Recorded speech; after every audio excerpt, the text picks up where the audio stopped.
Hello বন্ধুগণ, welcome to জীবন কাহিনী TV. বন্ধুরা, এর আগে তোমরা দেব ভার্সেস জিৎ এই টপিকে হয়তো অনেক ভিডিও দেখেছো, কিন্তু আজকের এই ভিডিওটি হতে চলেছে একদম সবার থেকে আলাদা। কারণ আজকের এই ভিডিওতে থাকবে না কোনো আজে বাজে রকমের কোনো গল্প, থাকবে সোজা র অ্যান্ড রিয়েল কম্প্যারিজন এই বাংলার দুজন লিডিং অভিনেতাদের মধ্যে। তো ভিডিওটি ভীষণ ইন্টারেস্টিং হতে চলেছে। আশা করছি তোমরা সবাই এই ভিডিওটি একদম শেষ অবধি দেখবে। দেবের বয়স হচ্ছে 40 বছর, তাকে বাংলা সিনেমার সুপারস্টার বলে ডাকা হয়। অন্যদিকে জিতের বয়স হচ্ছে 44 বছর, আর তাকে king of Tollywood, boss of Bengali cinema বলে ডাকা হয়ে থাকে। দেব এই ফিল্ম লাইনের সাথে 2003 সাল থেকে যুক্ত হয়েছিল, যেই সালে সে বলিউডের টার্জান সিনেমাতে একজন অবজারভার হিসেবে কাজ করেছিল। অন্যদিকে জিৎ তার কেরিয়ার 1993 সালে শুরু করেছিল।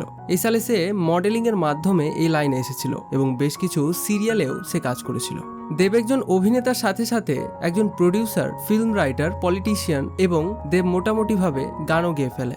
অন্যদিকে জিৎ একজন অভিনেতার পাশাপাশি একজন model, producer, TV presenter, businessman এবং জিতও মোটামুটিভাবে গান গেয়ে ফেলে। দেব তার জীবনে টোটাল 45টার মতো বাংলা সিনেমা করেছে, যার মধ্যে তার 30টারও বেশি সিনেমা হিট হয়েছে এবং বক্স অফিসে ভালো কালেকশন করেছে। এছাড়াও দেব আনন্দলোক অ্যাওয়ার্ড, টেলি সিনে অ্যাওয়ার্ড, ফিল্ম ফেয়ার অ্যাওয়ার্ড সহ টোটাল 32টি অ্যাওয়ার্ড পেয়েছে।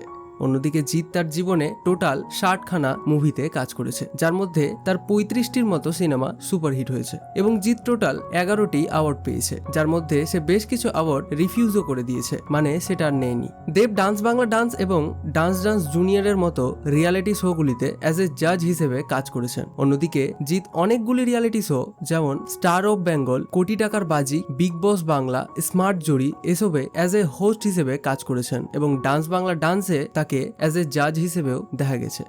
দেব তার 2টি সিনেমায় নিজের গলায় গান গেয়েছিলেন। একটা হচ্ছে খোকা চালু চিজ, যেটা 2012 সালের তারই করা খোকাবাবু সিনেমার গান, এবং আরেকটা হচ্ছে দেখো দেখো চ্যাম্প, যেটা চ্যাম্প সিনেমার গান, আর এখানে তাকে রফতারের সাথে গান গাইতে দেখা গেছে। অন্যদিকে জিতও তার জীবনে মোট 2টি গান গেয়েছে। ফার্স্ট হচ্ছে 2014তে আসা তার বচ্চন সিনেমার তুই আমার টাটকা প্রিয়া মারিরে গানটা এবং সুলতান সিনেমার ঈদ মুবারক গানটা।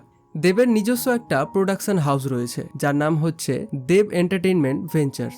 আর অন্যদিকে জিতের নিজস্ব 2টো প্রোডাকশন হাউস রয়েছে, একটা হচ্ছে গ্রাসরুট এন্টারটেইনমেন্ট আর একটা হচ্ছে জিৎ ফিল্ম ওয়ার্কস। দেবকে বর্তমানে বাংলা সিনেমাতেই কিছু ইউনিক স্টোরিওয়ালা সিনেমায় দেখা যাচ্ছে, কিন্তু অন্যদিকে জিতের আবার এই সালেই অল ওভার ইন্ডিয়া জুড়ে চেঙ্গিস সিনেমা রিলিজ করেছে। তবে বর্তমান সময়ে দাঁড়িয়ে দেব যেসব সিনেমা আনছে সেগুলি কিন্তু প্রত্যেকটাই অরিজিনাল, আর সেই হিসেবে দেখলে দেব কিন্তু জিতের থেকে এগিয়ে বর্তমানে। কিন্তু অ্যাক্টিং, পার্সোনালিটি, ডায়লগ ডেলিভারি এইসব দিক দিয়ে দেখলে জিৎ দেবের থেকে এখনো এগিয়ে। এবার তোমরা কমেন্ট করে তোমাদের মতামত জানাও যে এই দুই অভিনেতাদের মধ্যে তোমাদের কাছে কে সেরা।